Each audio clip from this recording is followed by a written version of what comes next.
An internal assessment from the Office of the U.S. Secretary of Defense reportedly recommends the U.S. Navy remove 2 aircraft carriers from its fleet and enlists dozens of additional lightly manned or unmanned ships. Documents obtained by Defense News show that amid the Pentagon's review of the U.S. Navy's force structure, Secretary of Defense Mark Esper's office drew up an assessment which called for the service to reduce its aircraft carrier fleet from 11 to 9 ships.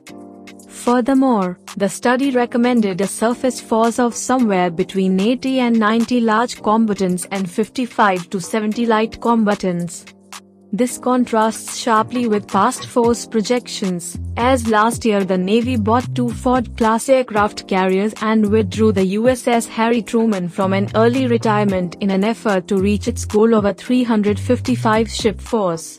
Eminent US policy think tank The Heritage Foundation has called for still more, saying the US Navy needs 400 ships, including 13 aircraft carriers. The US Ford-class and Nimitz-class supercarriers are by far the largest on the planet, weighing in at 1 lakh tons and carrying 80 aircraft each.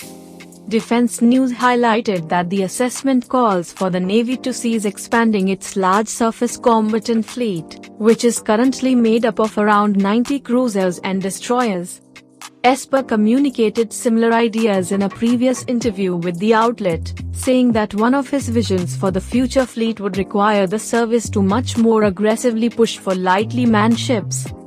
You can build them so they're optionally manned, and then, depending on the scenario or the technology, at some point in time they can go unmanned, he said.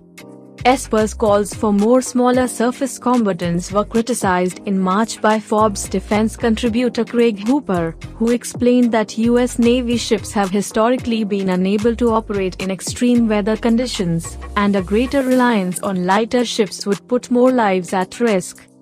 Do Esper and other similarly minded policymakers understand that they may be arguing for a fleet that will be more effective fighting from up here than out in the contested seas the future Navy is meant to secure?